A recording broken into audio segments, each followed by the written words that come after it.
Well, I'm Bruce Deprest. I'm the chief meteorologist here at WFSB TV. And, I got interested in weather because I lived in several parts of the country growing up. I was born in Chicago, so I got to witness, tornadoes and snowstorms and things like that. And then my father moved us to Salt Lake City for a couple of years, so I got a chance to witness some mountain climates. And I really got hooked on weather. My father was into science. He bought me a telescope, and we were looking up at the heavens. I still have that telescope, by the way. It's got to be at least 40 years old. But he got me interested in the sciences, and I stuck with it. And we moved to Connecticut. Of course, we have the snowstorms, the hurricanes, and occasionally a tornado here. So I just, as growing up in the 1960s as well, I always thought, wow, we could land a man on the moon, because I witnessed that growing up. How come we can't do anything about the weather? So I thought it'd be a neat thing to be able to forecast the weather to help people plan their life around it.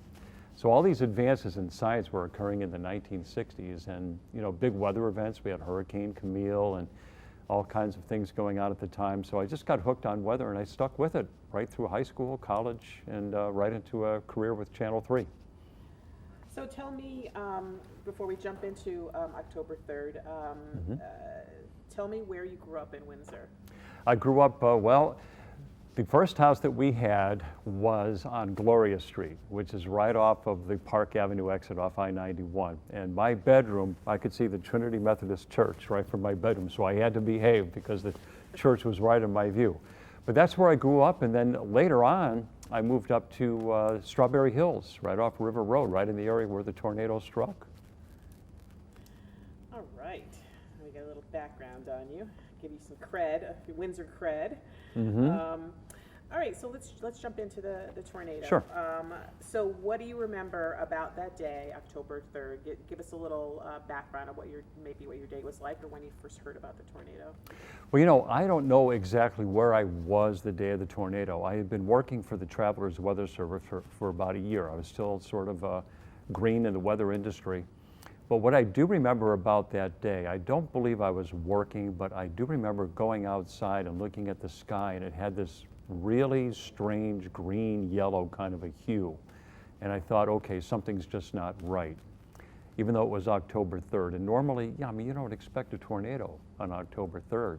So I looked at that sky and I said, something's wrong. And this is something I saw again during the tornado outbreak in 1989, which affected parts of Connecticut badly. But that's what I remember from that. And I knew something bad was going to happen. I think the tornado really surprised everybody, because honestly, you don't expect that to happen in October.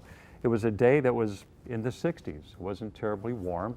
It wasn't terribly humid, but we had the right ingredients in place to cause this tornado to form.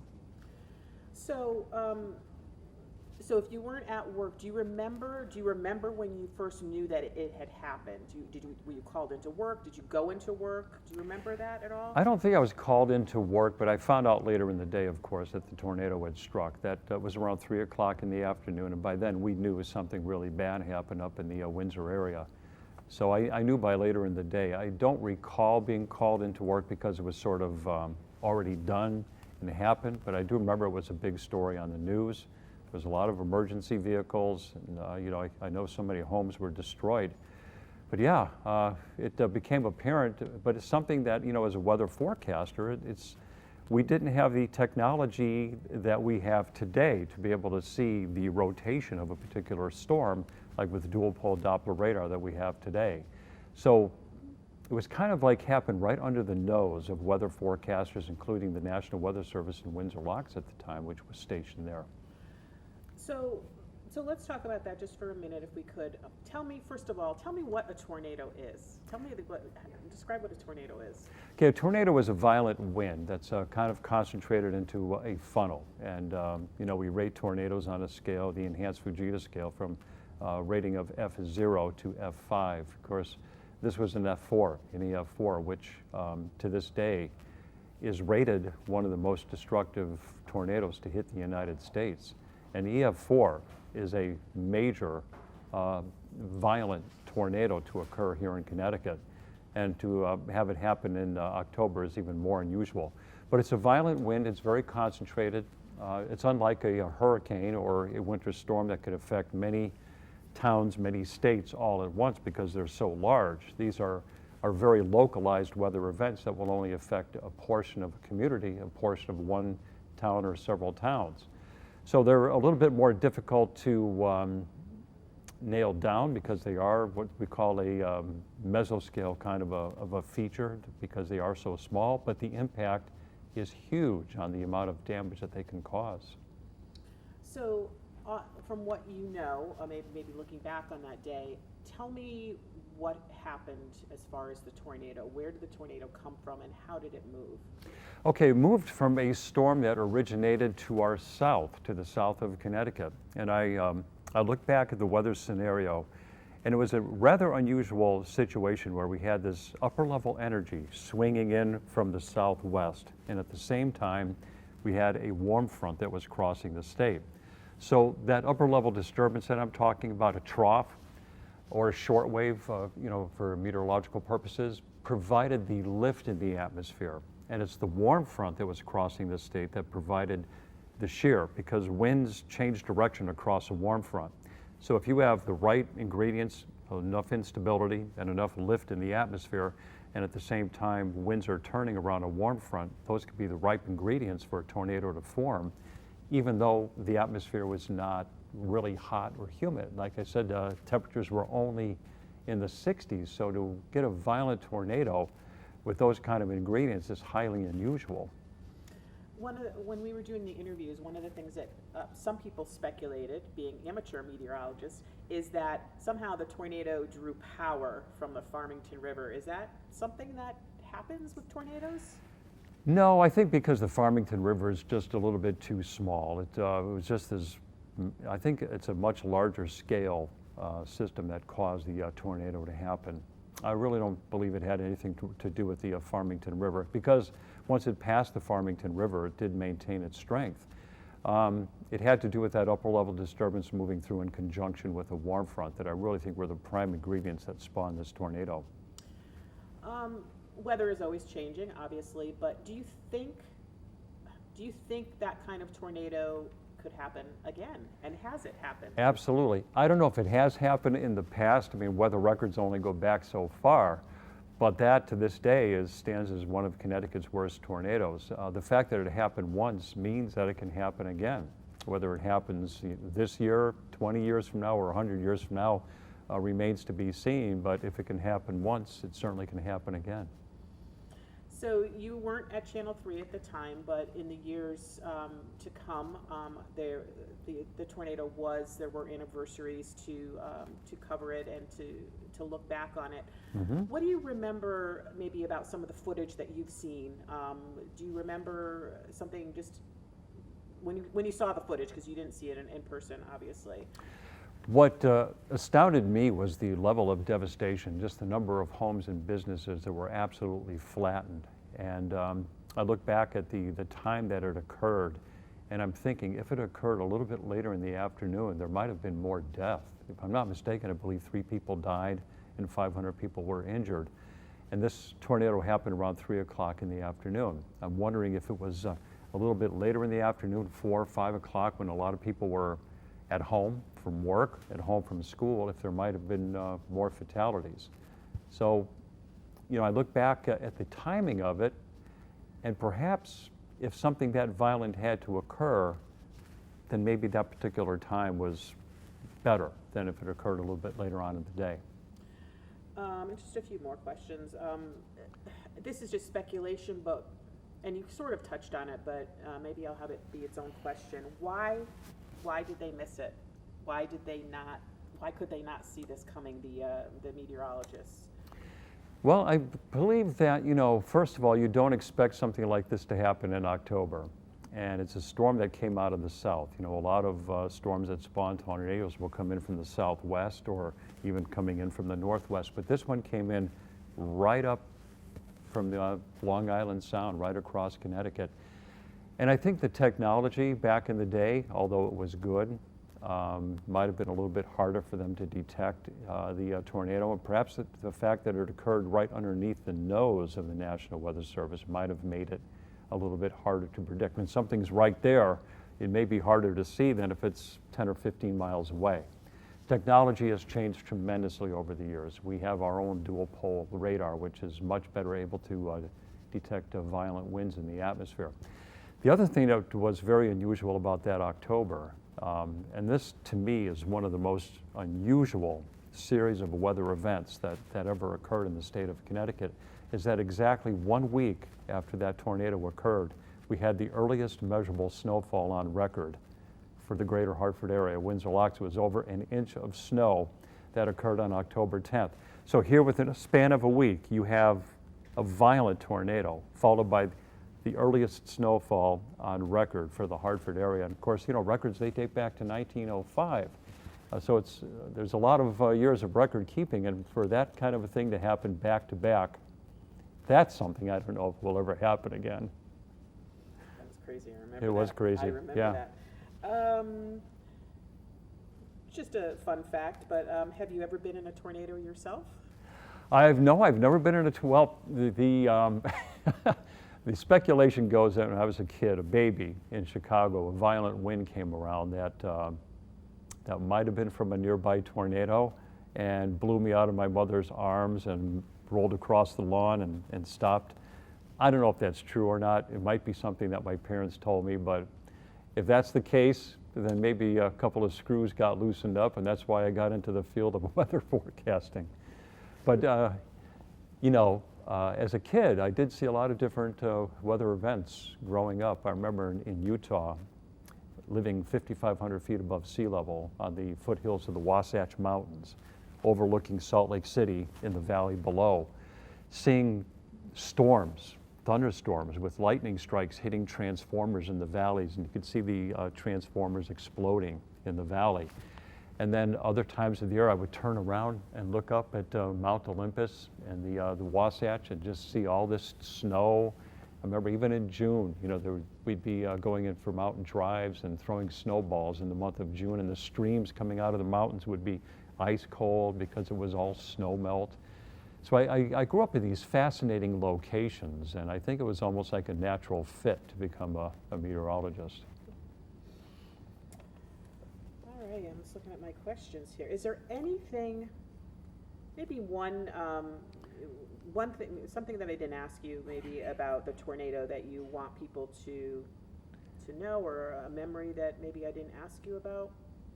Well, the memory is when I went, when people were allowed to go up into the area, I was amazed at the amount of trees that were taken down right near Route 20 and Pequannock Avenue. I was amazed at the number of trees that were just leveled and the amount of devastation to the buildings that occurred, and the stories that go with the Air Museum, how many airplanes vintage aircraft were destroyed. And I look back at the records, and to this day, it stands out as one of the most devastating tornadoes in the United States. And a lot of times you see all these horrible tornadoes in Oklahoma or Tornado Alley, but here it happened right in the state of Connecticut. And to get the violent tornadoes, they're few and far between, but they do happen. We saw it in 1979 with the Windsor tornado. We saw it in 1989 with the Hamden, Waterbury, New Haven tornado, Cornwall, Connecticut. I remember doing a story on the Cathedral Pines in Cornwall, Connecticut, how they were letting all the trees that were knocked down just see how the forest regenerates on its own without removing the trees. So I don't believe we've had a violent tornado in Connecticut since then, since 1989 and 1979. What I mean is an EF3 or greater. We've had, of course, if you remember last May, we had the tornado outbreak on May 15th, which caused a lot of devastation. Those were EF1s. And you can imagine what an EF3 or EF4, how that is in comparison. It's so much stronger and so much more capable of producing catastrophic devastation. The people that we've interviewed, some of them were actually physically lifted and thrown by it, like were in it, not just in their house. And to me, that just blew my mind, the strength of something that could, pick up whole houses and throw them around like sticks. Tornadoes are capable of doing incredible things. They'll drive a piece of straw right into a telephone pole. They'll take a 2x4 and drive it right through, a brick building. It's incredible the amount of devastation that those tornadoes can cause. When you're talking about winds that are over 200 miles an hour in extreme cases, it's amazing what the winds that strong are capable of doing. I think you answered all my questions. Hopefully thoroughly. Yes. Anything I forgot? Anything you feel like I didn't ask you? Well, you know, it's hard as a meteorologist to not forecast something in advance. You know, here I was still a kid. I was in my early 20s when that tornado struck, and I was working with Charlie Bagley and the Travelers Weather Service at the time. And I started with them in 1978. So I'm in my 41st year now of forecasting weather in this market. But every forecaster always feels bad when something like that happens and it's not forecast in advance. Of course, nowadays we have better equipment to help us keep people safe from events like that and hopefully keep them out of harm's way as best as we can. But no forecaster likes to come in the next day and say, what happened? What went wrong? Why didn't I see that? And I think at that time I felt really bad. I said, you know, here we had this deadly tornado in Connecticut and it was not forecast in advance. It's just something that really bothers me when we don't warn people in advance. And it's always been the case. It still happens to this day. You know, no matter how good the technology is and how skilled the weather forecasters are, there always comes a day when you come in the following day and scratch your head and say, you know, what happened? But you learn by that. And you feel bad that people got injured or died from a weather event like that. And, you know, ideally, you can get the warning out even before the event strikes. Today, we might be much better capable of spotting the circulation forming before it hit the ground and get the warning out. Can we completely prevent injuries or deaths? No, because not everybody can be listening to us. They're busy doing things. It could be in cars, it could be in school, it could be at work. But nowadays we have all these tools to get the word out. Not only do we have TV, but we also have social media. And we also have like the Channel 3 app where people can actually, oh my gosh, there's a tornado warning, and see it right on their phone. So it's much more satisfying now that we're capable of getting the word out and better able to keep people out of harm's way. I just have to tell you this quick story. We have an after-school program at Win TV. Howard probably doesn't remember this, but it was last year, and it was one of those days that I had the app. I had the Channel 3 app, and a tornado warning was coming through, and you were able to actually go to the street level almost and see what was happening. And the sky was green and purple, and I was freaking out because I kept walking to the window. I'm walking in the back, and we had like 10 kids there, and Howard's like looking at me like, you know, like, what are you doing? And I'm like, no, that's not normal. That's not normal at all. And one of the things that the people that we interviewed said was that the clouds were moving in an opposite direction. They were spinning, and they said they'd never seen anything like that. But besides the color, it was the spinning clouds that got them. The spinning clouds freaked out. Yeah, it probably came out of what we call a mesocyclone, which is a actual big wall of rotating clouds from which the tornado will descend. And tornadoes actually occur on the tail end of a storm, not on the forward part of a storm.